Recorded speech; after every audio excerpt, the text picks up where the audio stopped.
Hello दोस्तों, चलिए शुरू करते हैं आज 12 का फिजिक्स। पहला चैप्टर है विद्युत आवेश तथा क्षेत्र। विद्युत क्या होता है? जब भी कोई वस्तुओं को आपस में ऐसे घर्षण करते हैं तो उनके बीच एक क्या होता है, ऊर्जा उत्पन्न होती है। उसे ही हम क्या कहते हैं, विद्युत कहते हैं। जैसे कि विद्युत क्या होता है, उस ऊर्जा को जिसके कारण किसी पदार्थ में हल्की वस्तुओं को आकर्षित करने का गुण उत्पन्न हो जाता है, उसे विद्युत कहते हैं। कहने का मतलब ये हुआ कि विद्युत, जैसे कि हम बहुत सारे उदाहरण लिए हैं कि कंघी को ऐसे बाल में रगड़ कर छोटे छोटे कागज को उठाते हैं तो क्या होता है, वो अपने तरफ आकर्षित कर लेता है। क्योंकि कंघी में क्या होता है, एक ऊर्जा उत्पन्न होती है। वो कौन सा ऊर्जा होती है, उसे ही कहते हैं विद्युत। विद्युतीय ऊर्जा उत्पन्न हो जाती है। क्योंकि उसमें फ्रिक्शन, घर्षण कराया गया। जब भी कोई दो वस्तुओं में घर्षण कराते हैं तो उसमें एक ऊर्जा उत्पन्न होती है, उसे क्या कहते हैं, विद्युत ऊर्जा कहते हैं। ठीक है। विद्युत ऊर्जा के बाद आता है विद्युत आवेश।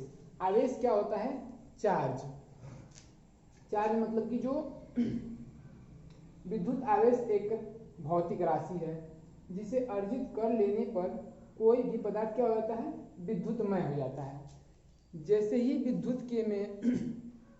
ही किसी पदार्थ में विद्युत आवेश आ जाता है तो वो क्या होता है, विद्युतमय हो जाता है।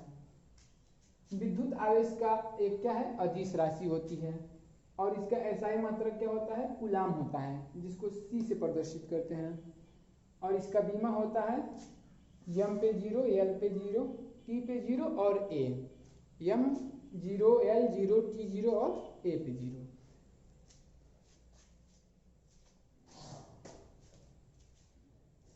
अगला देखते हैं। अगला हम लोग का है हेडिंग आवेश उत्पत्ति का इलेक्ट्रॉनिक सिद्धांत। आवेश की उत्पत्ति कैसे होती है? तो हम सभी लोग जानते हैं कि क्या होता है कि जितनी भी पदार्थें बनी होती हैं, हम लोगों ने अगले कक्षाओं में पढ़ा है कि वो क्या बनी होती हैं, दो या दो से अधिक कणों से मिलकर बनी होती हैं। तो ऐसे एक कण में क्या होता है कि न्यूट्रॉन और प्रोटॉन होते हैं। किसी भी पदार्थ के नाभिक में क्या होते हैं, न्यूट्रॉन और प्रोटॉन होते हैं। यहाँ इसके नाभिक में होते हैं न्यूट्रॉन और प्रोटॉन। और इलेक्ट्रॉन क्या होता है, इलेक्ट्रॉन पदार्थ के ऊपरी कक्षा में चक्कर लगाते रहते हैं। क्या होता है, जो इलेक्ट्रॉन होते हैं वो क्या करते हैं, चक्कर लगाते रहते हैं। तो यहीं से उत्पन्न हुआ हम लोग का क्या, आवेश उत्पत्ति का इलेक्ट्रॉनिक सिद्धांत। कैसे? जब दो पदार्थों को क्या आपस में रगड़ा जाता है तो एक पदार्थ में से इलेक्ट्रॉन निकलकर दूसरे पदार्थ में चले जाते हैं। इस प्रकार पहले पदार्थ में इलेक्ट्रॉन की कमी हो जाती है, अतः पहला पदार्थ धनावेशित तथा दूसरा पदार्थ ऋणावेशित हो जाता है। इसके कहने का सेंस मतलब ये हुआ कि दो पदार्थ ऐसे कोई है, तो अभी आगे बताएं कि क्या होता है, विद्युत उत्पन्न होती है किससे, घर्षण के कारण। फ्रिक्शन जब किसी वस्तु में कराया जाता है तो उसमें एक ऊर्जा उत्पन्न होती है जिसे क्या कहते हैं, विद्युत कहते हैं। तो ऐसे दो पदार्थ ले लिए।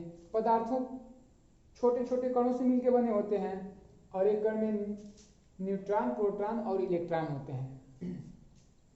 तो न्यूट्रॉन को तो छोड़ देंगे क्योंकि ये उदासीन होता है, इसमें कोई चार्ज ही नहीं होता है। और प्रोटॉन को होता है प्लस चार्ज और इलेक्ट्रॉन को होता है माइनस चार्ज। तो ऐसे जब दोनों वस्तुओं को घर्षण कराएंगे आपस में, तो जिस एक कमजोर बंध के द्वारा यहाँ पे क्या होते हैं, ये चक्कर लगाते रहते हैं। तो जिस पदार्थ का बंध ज्यादा कमजोर रहेगा उसमें का इलेक्ट्रॉन मुक्त होकर अगले वाले में चले जाएगा। मतलब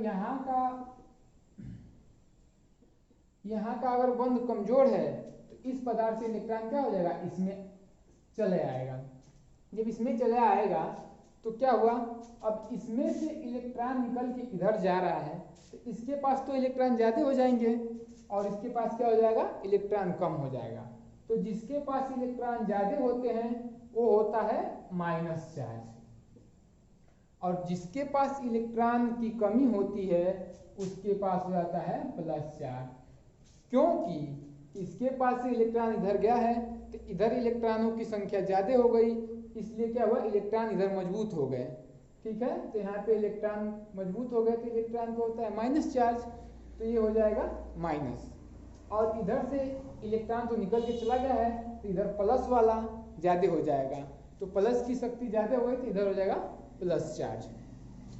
तो आवेश दो प्रकार के होते हैं, क्या, धनावेशित और ऋणावेशित। और धनावेशित ये हो जाएगा और ऋणावेशित ये हो जाता है। आगे देखते हैं हम लोग आवेश का संरक्षण। आवेश का संरक्षण क्या होता है, जैसे हम लोग क्लास 9, 10 में पढ़े हैं ऊर्जा का संरक्षण। ऊर्जा का संरक्षण क्या होता है, जैसे कि ऊर्जा को न तो हम लोग उत्पन्न कर सकते हैं और न ही नष्ट कर सकते हैं, उसी प्रकार ये भी होता है क्या, आवेश का संरक्षण। संरक्षण का मतलब होता है कि सुरक्षित रखना, किसी भी वस्तु को हम लोग स्टोर करके रखेंगे उसी को क्या कहते हैं, संरक्षण करते हैं।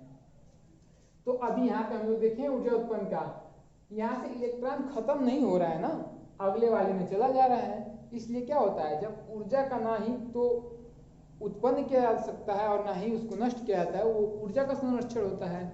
इसलिए आवेश का संरक्षण क्या होता है, आवेश विलगित अथवा पृथक्कृत निकाय का कुल आवेश संरक्षित रहता है। अब विलगित का मतलब क्या होता है, विलगित का मतलब ये होता है कि दो पदार्थ हैं, इन दोनों पदार्थों में आपस में क्या हो रहा है, जैसे ये दो पदार्थ हैं इनके बीच में क्या हो रहा है, इससे किसी को मतलब ना रहे, उसी को क्या कहेंगे, विलगित कहेंगे। ठीक है, जैसे कि ये आपस में किस प्रकार से ये आपस में किस प्रकार क्रिया कर रही है, या इलेक्ट्रॉन को ट्रांसफर कर रही है या प्रोटॉन को ट्रांसफर कर रही है, इससे किसी को भी मतलब ना रहे, उसी को क्या कहेंगे, विलगित कहेंगे। जैसे विलगित में एक और उदाहरण देते हैं, जैसे ये मार्कर और बोर्ड, मार्कर और बोर्ड क्या होगा, विलगित होगा, क्योंकि न बोर्ड नहीं रहेगा तो मार्कर नहीं लिख पाएगा और मार्कर नहीं रहेगा तो बोर्ड पे लिखा नहीं जा सकता। इसी प्रकार क्या होता है, दो पदार्थों में अपने मन से जो भी हो उसी को क्या कहते हैं, विलगित निकाय। ठीक है, आगे देखते हैं आवेश का क्वांटमीकरण। क्वांटमीकरण क्या होता है कि किसी पदार्थ में हम लोग इलेक्ट्रॉनों की संख्या निकालने को ही क्या कहते हैं, क्वांटमीकरण कहते हैं। यह सभी मुक्त आवेश परिणाम में आवेश की मूल इकाई इलेक्ट्रॉन के पूर्ण गुणज में होते हैं। किसी आवेशित पदार्थ पर आवेश का परिणाम मूल आवेश ई के परिणाम के पूर्ण गुणज में होते हैं। जैसे कि क्या होता है, ये Q equal to N E होता है, Q equal to N E होता है। Q होता है आवेश, एन होता है हम लोग का पूर्णांक होता है, और ई होता है इलेक्ट्रॉनों की संख्या है। जो Q हम लोग का हो गया आवेश और एन हो गया पूर्णांक। पूर्णांक में हम लोग का होगा +-1 +-2 +-3 डॉट डॉट डॉट, ऐसे इंफिनिटी तक आएंगे। पूर्णांकों का मतलब यही होता है, इंटीजर। ठीक है, और ई का मतलब हो गया हम लोग का इलेक्ट्रॉनों की संख्या।